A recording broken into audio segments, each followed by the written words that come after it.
বইয়া রয়েছি বই থেকে ভালো লাগে না। আমি একটু আপনার রাস্তার স্ল্যাবটার সামনে গেছি, তো গেছি পরে 2-3 মিনিট দাঁড়াইছি, তো দাঁড়াইয়া আমার পাশের বাড়ি আর আমরা এই স্ল্যাবটার পরে আরেকটা বাড়ি আরেকটা মহিলা আইছে আইয়া বাড়িছে। তো বাড়িছে তো এবারে কইতাছে কি গো কেউ তখন দেখা যায় না। আমি আগে দিদি গেটে গেটে কিন্তু মানুষ কথা কইছে গল্প করছে অন কেউরই বাড়ে না, বাইরও না, বাইরও কম।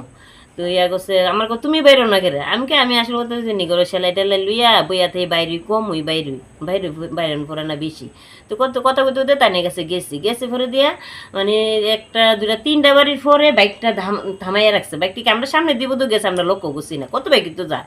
তো গেছে পরে ধারে মানে আগে মুখ করে না তো হেদিকে ওই দাঁড়া করে থুয়া রাখছে পরে দিয়া এইটা মনে বাইকেতে নামবা একটা কারেন্টটা থামবুসার কাছে একটু আউলের দাঁড়াই রয়েছে।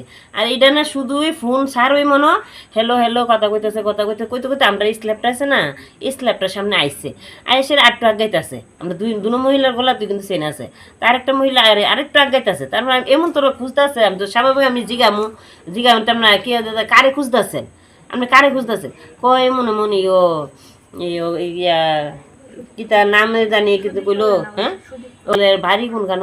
আমি সুদীপ পাল তো এদিকে জানি, তো সুদীপ পাল এদিকে আছে, ফালতাল ইতা জানি না। আমি সুদীপ পাল তো এদিকে নাই, আপনি হেগুলির যান করে একটু সামনে গেছে মানে অনেক দূরত্ব থেকে সামনে কই এসে ফট করে গলারটা টান্ডা দিছে, দিয়ে ওই দৌড় দিছে। দৌড় দেওয়ার লগে আমি একটা দৌড় দিছি, দৌড় দিয়ে ফইড হয়ে আর মনে চলেছে। এরপরও আমি দৌড়ছি, তার তো বাইক দিয়ে গেছে দৌড়ে, এরপরও দৌড়াইছি, দৌড়াই তো গেছি বিজু গিয়ে আমি ভাবতেছি আমি তো বাইকের পিছিয়ে কি আমি দৌড়ে কি বাইক পামুনি।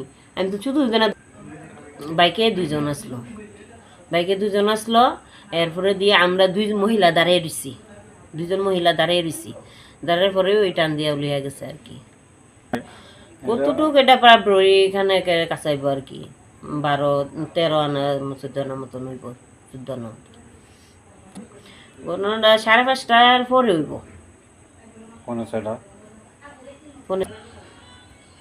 কিতাব ভাবতেছি এটা কি তার ফামুনি আশা আসেনি। আমরা এই সাইডে আর হইছে না, এই ফার্স্ট এই ঘটনা আমার প্রথম হইল। বহুত মোবাইল ওই রামনগর দিকে এরপরে দিয়া